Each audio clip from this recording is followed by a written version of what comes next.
तो अभी जहां हम खड़े हैं ये रणबीरपुर थिक्से है ब्लॉक ले डिस्ट्रिक्ट में, और इसकी जो फील्ड की सोइंग हुई थी जुलाई 3 को, और अभी जो है 2 महीने भी नहीं हुए, ऑलमोस्ट हार्वेस्टिंग के लिए क्रॉप तैयार है। 10 एक दिन में इसका राइपनिंग हो जाएगा। तो ये एक्चुअली चमत्कार भी है, लेकिन एक अच्छी रिसर्च है कि ले में भी डबल क्रॉप पॉसिबल है। अभी तक यहाँ लोगों के दिमाग में, रिसर्चर्स के दिमाग में, साइंटिस्ट के दिमाग में यही था, एडमिनिस्ट्रेशन के दिमाग में, कि डबल क्रॉप पॉसिबल है सिर्फ खलसे में, और ले डिस्ट्रिक्ट में जो है इस ब्लॉक में पॉसिबल नहीं है। इस एक्सपेरिमेंट ने ये शो कर दिया कि हम डबल क्रॉप यहाँ ले सकते हैं, क्योंकि अगर हम सोइंग जो है 15 जून तक कर लें, उससे पहले हम एक क्रॉप तो ले सकते हैं अप्रैल एंड के या मिडिल में सोइंग करके, और उसको हार्वेस्ट कर सकते हैं 15 जून तक, और दूसरी क्रॉप जो है 15 जून के करीब सोइंग करके आराम से उसको हम सितंबर 10 तारीख तक हार्वेस्ट कर सकते हैं। तो डबल क्रॉप पॉसिबल है।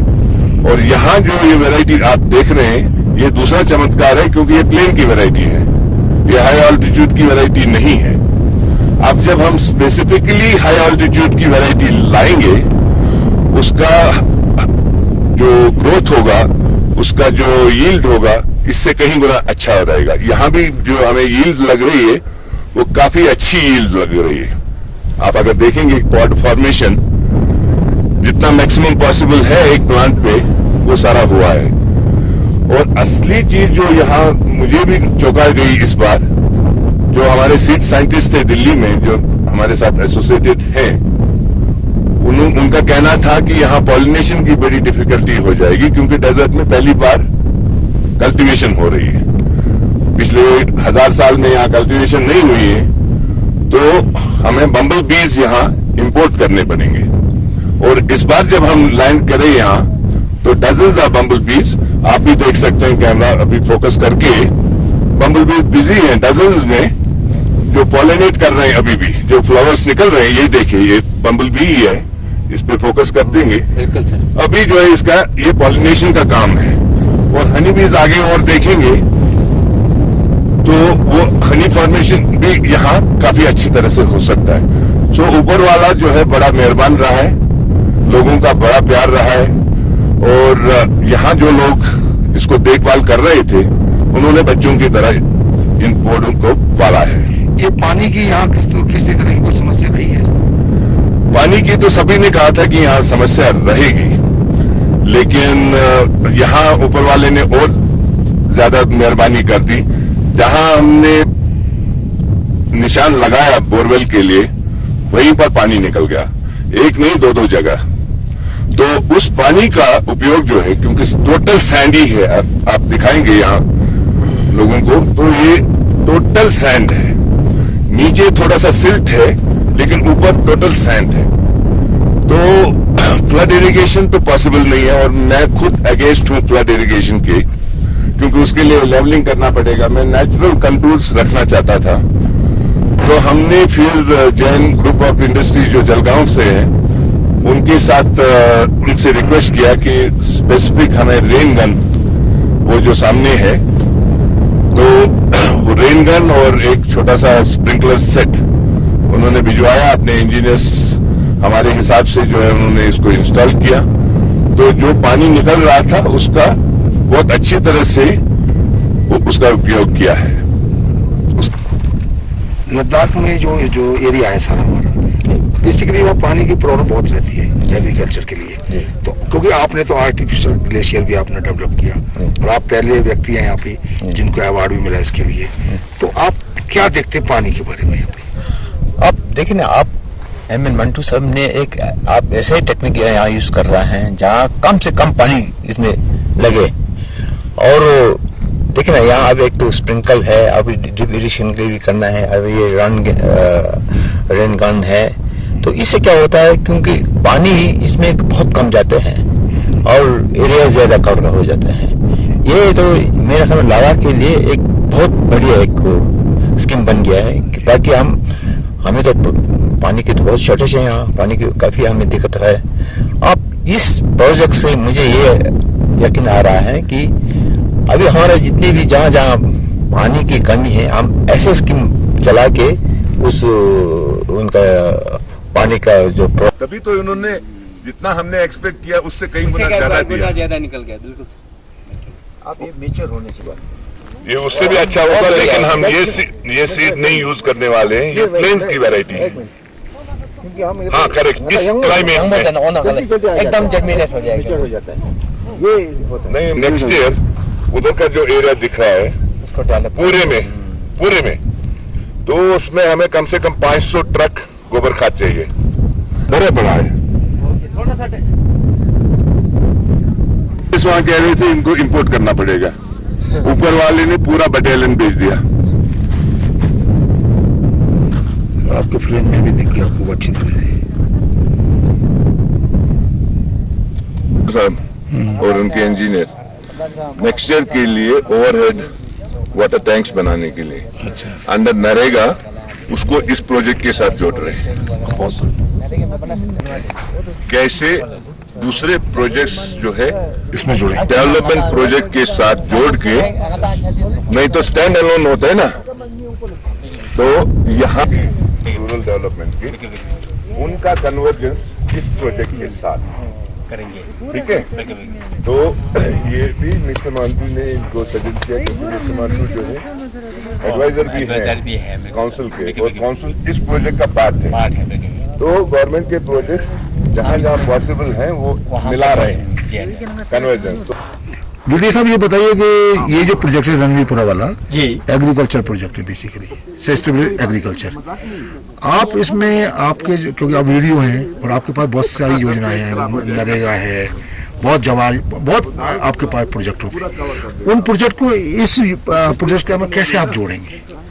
जी शर्मा साहब, मैं ब्लॉक डेवलपमेंट ऑफिसर ठीक से यहाँ पर मंटू साहब जो हमारा एक बहुत ही महान हस्ती है, एक्सपर्ट है एग्रीकल्चर रिलेटेड, और वो हमारे यहाँ लद्दाख ऑटोनोमस हिल डेवलपमेंट काउंसिल का एडवाइजर भी है, जो एग्रीकल्चर सेक्टर में इनकी एडवाइस के हिसाब से यहाँ पर मैं ये कहना चाहूँगा, जो रणबीरपुर ये इलाका है जहाँ पर हम अभी बैठे हैं, इस एरिया को एक चंग यहाँ लैंड पड़ा हुआ है, बैरन पड़ा हुआ है, कहीं कुछ नहीं हुआ है, लेकिन उनके इनिशिएटिव से और हमारे कौंसल के कोलैबोरेशन से इन्होंने एक बहुत बड़ा एक अच्छा कारनामा यहाँ अंजाम दिया है। जो आप यहाँ नजर दे रहे हैं, यहाँ पर मास्टर्स और वो ये पॉलिसीज का ये सीट यहाँ इन्होंने ग्रो किया हुआ है। मैं इससे बहुत ही मुतासिर हुआ हूँ, और मैं ये आपको ये कहना चाहूँगा कि इससे इसी तरह हमारे एज ए जेस्चर ऑफ या बेनिफिशियरी ओरिएंटेड ये बहुत बड़ा काम इन्होंने जो हाथ में लिया है। मैं अपने रूरल डेवलपमेंट की ओर से ये कहना चाहूँगा कि जो ये जमीन अभी यहाँ पड़ा हुआ है, इसमें एमजी नरेगा के स्कीम के तहत हम इनको एज ए कन्वर्जन में जो भी हमसे हो सके इनको ये यहाँ पर ये काम चलाना चाहते हैं। और हमारे जो डिपार्टमेंट के हमारे काउंसिल के हिदायत के मुताबिक मैं यहाँ पर आया हूँ, और इन फर्स्ट पे मैं ये कहना चाहूँगा कि यहाँ पर जो 2-3 जगह बड़ा है वहाँ ओवरहेड हम वो वाटर हार्वेस्टिंग टैंक हम बनाएंगे, और साथ साथ में इसके बाद जो इसके चैनलाइजेशन वगैरह होगा वो भी हम काम इसमें एमजी नरेगा स्कीम के कन्वर्जन में लेके हम इनको करने की कोशिश करेंगे। हम इसमें जरूर सफल हो जाएंगे। नेक्स्ट आने वाले दिनों इसी कुछ चंद दिनों में ही हम ये काम शुरू करेंगे, और जो हमसे हो सके एमजी नरेगा स्कीम के तहत ये कन्वर्जन में लेने की कोशिश करेंगे, ताकि ये जो बहुत बड़ा चंग एरिया जो है बंजर पड़ा हुआ है, इसको हम डेवलप करके आवाम की मतलब पब्लिक की फार्मर्स के बेनिफिट के लिए हम इसको खोल दें। नरेगा में आप जो लोकल जो लोग होते हैं, ग्रामीण होते हैं, उनको रोजगार मिलता है। बिल्कुल। तो हम मान के चले कि यहाँ के जो आसपास के गांव के लोगों को इस प्रोजेक्ट से और आपके प्रोजेक्ट से मिलके रोजगार भी मिलेगा। बिल्कुल सर, आपने सही फरमाया कि ये जो हमारा एमजी नरेगा स्कीम जो है एक बेनिफिशियरी ओरिएंटेड स्कीम है, कि डिमांड ड्राइव स्कीम है। इससे इस प्रोजेक्ट जो अभी आपने यहाँ ये जो प्रोजेक्ट हमारे मंटू साहब ने जो हाथ में लिया है, इस प्रोजेक्ट के इर्द गिर्द जो काम करके इर्द गिर्द के हमारे ये रणबीरपुर हो या ठीक से हो, ये इर्द गिर्द या नंग इलाके का होगा, ये बेनिफिशियरी यहाँ पर आके इससे एम्प्लॉयमेंट भी ले सकते हैं, रोजगार भी ले सकते हैं। तो इसमें काम करके इससे एक फायदा ये भी होगा, ये इलाका जो बंजर पड़ा हुआ है ये ग्रीनरी होगा, ये आने वाले दिनों में हमारे लद्दाख के लोगों के हित रूरल डेवलपमेंट डिपार्टमेंट में बहैसियत ब्लॉक डेवलपमेंट ऑफिसर ठीक से काम कर रहा हूँ। जी सर। अभी तक तो जो उधर देखा आपने वो तो इस साल का काम था। अब नेक्स्ट ईयर की प्लानिंग का थोड़ा सा आपको ग्लिम्स दिखा देते हैं। नेक्स्ट ईयर जो ये सामने इलाका है इसमें पूरे में मस्टर्ड की सोइंग होगी। ये लगभग 300 एकड़ के करीब है और उसका इरिगेशन का काम जो है आज से प्लानिंग शुरू कर रहे हैं। तो सबसे पहले वाटर स्टोरेज, एक स्टोरेज टैंक यहां होगा सदर्न साइड में और दूसरा स्टोरेज टैंक वहां ईस्ट में होगा और तीसरा स्टोरेज टैंक उस साइड में नॉर्थ ईस्ट में होगा। तो 3 एंड्स पे 50-50 हजार लीटर के आपको अगले साल जो है जब भी आएंगे मार्च में तो ओवरहेड टैंक्स 3 50-50 हजार लीटर के यहाँ दिख जाएंगे 10 मीटर हाइट के। उससे इस इलाके में जो एग्रीकेशन की जो प्रॉब्लम है, सिंचाई की जो प्रॉब्लम है, वो अपन पूरी कर पाएंगे।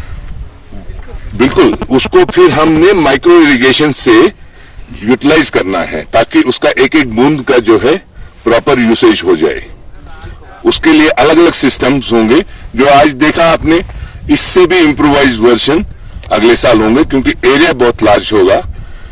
वहां जो है ऑटोमेटिक ड्रिप भी आपको मिलेगा पेरिफेरी प्लांटेशन के लिए, automatic drip system, computer control. और अंदर जो फसल होगी क्योंकि क्लोज डिस्टेंस पे ये लगाते हैं मस्टर्ड, तो इसके लिए मोबाइल रेन गन्स होंगी, मोबाइल रेन गन्स, और वो हम लद्दाख में ही फैब्रिकेट करवा रहे हैं।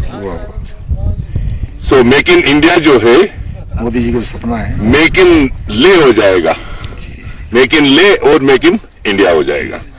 और उसको इंपोर्ट करते हैं, कम से कम 50 लाख की वो मशीन आती है। हम यहाँ जो है सिर्फ 5-7 लाख रुपए में उसको सपना है जी कि लद्दाख को पूरा हम ऑर्गेनिक करें। तो क्या उम्मीद करें कि कब तक हम लद्दाख को पूरा ऑर्गेनिक कर पाएंगे? थोड़ा सा मुश्किल है उसका टाइम फ्रेम देना क्योंकि एग्रीकल्चर जो है इंडिविजुअल फार्मर के ऊपर डिपेंडेंट है। पॉलिसीज तो हम कुछ भी बना सकते हैं लेकिन अगर एडमिनिस्ट्रेशन ने फैसला लिया है नेचुरली काफी लोग उसकी तरफ बढ़ेंगे अगर उनको प्रॉपर इंसेंटिव्स मिल जाए और प्रॉपर टेक्नोलॉजीज मिल जाए। ऑर्गेनिक में परेशानी क्या आती है? ऑर्गेनिक में सबसे ज्यादा परेशानी आती है यील्ड की। यील्ड काफी कम होती है लेकिन अगर हम 2000 साल 1500 साल का डेटा ले लें, आज की डेट से काफी ज्यादा डबल उनकी यील्ड होती थी। तो हमें वो भी स्टडी करना पड़ेगा उनकी यील्ड इतनी अच्छी कैसे आती थी। सो वैरायटी से शुरू हो जाता है, सीड से शुरू हो जाता है, उसके बाद कल्टीवेशन प्रैक्टिसेस और उसके बाद बायोपेस्टिसाइड्स वगैरह जो है, नीम हुआ और भी काफी बायोपेस्टिसाइड्स है, उनका प्रॉपर यूसेज। स्वयंसेवी संस्थाएं इस दिशा में क्या महत्वपूर्ण भूमिका निभा सकती हैं? प्रोपिगेशन सबसे पहला काम जो है, प्रोपिगेशन। अगर एक खेत हुआ उसको 10 में कैसे कन्वर्ट करना है, तो ये मतलब एनजीओ का काम हो सकता है।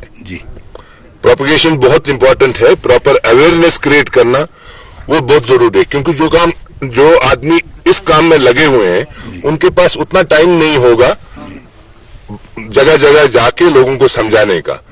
स्वयंसेवी संस्था जो है वो फार्मर्स विजिट करा सकते हैं, ऑर्गेनाइज सेमिनार्स कंडक्ट कर सकते हैं, अवेयरनेस क्रिएट करा सकते हैं और वो एक ब्रिज बना सकते हैं सरकार इस प्रोजेक्ट और इंडिविजुअल फार्मर के बीच में। जी।